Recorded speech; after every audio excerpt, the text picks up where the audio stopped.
आज चुनाव आयोग ने ईवीएम और पोलिंग के डेटा को लेकर कांग्रेस के साथ बात की और काफी सारे कंफ्यूजन दूर कर दिए। डेटा को लेकर जो कंफ्यूजन अभी रह गए हैं उनका जवाब डिटेल में लिख कर दिया जाएगा। कांग्रेस की तरफ से महाराष्ट्र के इलेक्शन को लेकर जो भी शिकायतें की गई थी उनका जवाब देने के लिए चुनाव आयोग ने आज कांग्रेस के नेताओं को आमने सामने बुलाया। अभिषेक मनु सिंघवी, नाना पटोले और मुकुल वासनिक समेत कांग्रेस के 9 नेता इलेक्शन कमीशन के ऑफिस में पहुंचे। कांग्रेस के 3 सवाल थे। पहला, चुनाव से पहले वोटर लिस्ट से बड़ी संख्या में नाम काटे क्यों गए? दूसरा, वोटर लिस्ट में 47 लाख नए वोटर किस आधार पर जोड़े गए?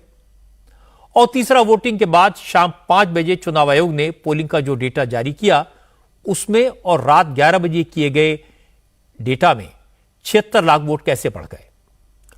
कांग्रेस के नेताओं का कहना था कि महाराष्ट्र की 118 असेंबली सीटों पर विधानसभा चुनाव में लोकसभा चुनाव के मुकाबले करीब 25,000 वोट ज्यादा पड़े। यह अननेचुरल बढ़त है और इन 118 सीटों में से 102 सीटों पर महायुति की जीत हुई है, इसलिए उन्हें चुनाव प्रक्रिया में गड़बड़ी का शक है। इलेक्शन कमीशन ने कांग्रेस के नेताओं के एक सवाल का जवाब दिया। मीटिंग के बाद अभिषेक मनु सिंघवी इलेक्शन कमीशन के जवाब से संतुष्ट नजर आए। उन्होंने कहा, अच्छी बातचीत हुई है, चुनाव आयोग ने कुछ सवालों के जवाब दिए हैं, अब वो इसका रिटर्न एक्सप्लेनेशन भी देंगे, कांग्रेस इसका इंतजार करेगी। अभिषेक मनु सिंघवी ने कहा, जब तक ये शक दूर नहीं हो जाता तब तक कांग्रेस चुनाव आयोग का दरवाजा खटखटाती रहेगी। हम लोग सब अभी बहुत विस्तृत और व्यापक रूप से वार्तालाप करके आए हैं चुनाव आयोग से, और इसका मुख्य बिंदु था कि जो हमारे बहुत गंभीर मुद्दे हैं उन पे आपको डेटा रिलीज करना चाहिए, तथ्य देने चाहिए, उसका अवलोकन और उसका निष्कर्ष हम निकाल लेंगे। विस्तृत रूप से कई बिंदुओं का उन्होंने मौखिक रूप से हमको जवाब दिया है, समझाया है। जैसा मैंने कहा, बड़े सौहार्द और अच्छे वातावरण में ये डिस्कशन हुआ और वो हमको लिख के भी इसका स्पष्टीकरण देंगे।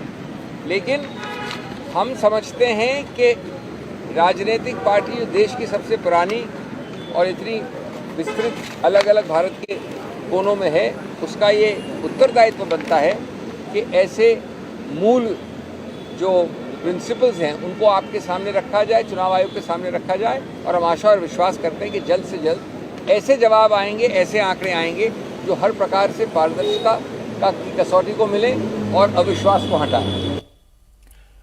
अभिषेक मनु सिंघवी बड़े वकील हैं, कानून और तर्क को परखना जानते हैं, उन्होंने समझदारी से बात की। लेकिन नाना पटोले के तेवर बिल्कुल नहीं बदले। उन्होंने आज फिर कहा कि महाराष्ट्र में महायुति की जीत वोटों की हेराफेरी का नतीजा है। महाराष्ट्र की नई सरकार जनता के आशीर्वाद से नहीं, दिल्ली की कृपा से बनी है। सत्ता का माज आया हुआ है बीजेपी को, और ये जनता के वोटों से आई वाली सरकार नहीं है। और लोगों ने भी आज आपने देखा होगा कि सोलापुर जिले में मार्कंडवाड़ी में आज लोगों ने खुद वहाँ पे बैलेट से चुनाव लेने की प्रक्रिया की थी। तो सरकार के दबाव में पुलिस ने उनके बूथ भी कैप्चर कर लिए, और इसलिए ये सरकार जो है, जो आई हुई है, वो जनता की नहीं है, ये दिल्ली में बैठे हुए बीजेपी के आकाओं की वजह से बनी हुई है। और हम आज चुनाव आयोग के पास आए थे, देखिए चुनाव आयोग क्या डिसीजन लेते हैं। नाना पटोले की हताशा, निराशा समझी जा सकती है। वो मुख्यमंत्री बनने का सपना देख रहे थे।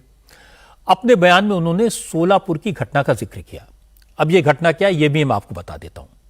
असल में सोलापुर के मारकंडवाड़ी गांव में आज फिर से बैलेट पेपर के जरिए मॉक वोटिंग कराने की तैयारी की गई थी।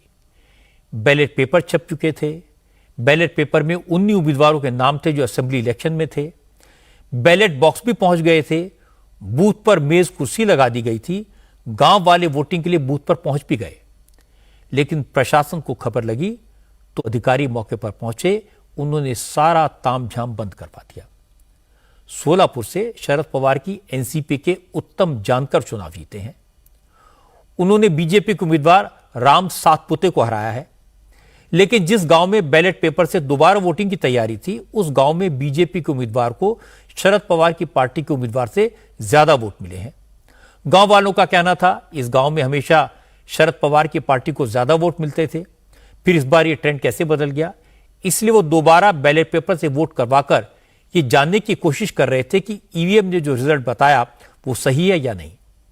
लेकिन अफसरों ने इस प्रोसेस को गैर कानूनी बताकर मॉक वोटिंग रुकवा दी और 17 लोगों के खिलाफ एफआईआर दर्ज कर ली। अब तक तो हमने यही देखा है कि चुनाव आयोग के पास हर सवाल का जवाब है, मौखिक भी लिखित भी। चुनाव आयोग क्लियर है कि ना ईवीएम हैक हो सकती है, ना वोटों की गिनती में कोई गड़बड़ हो सकती है। ईवीएम कैलकुलेटर की तरह है, एक स्टैंड अलोन डिवाइस होती है।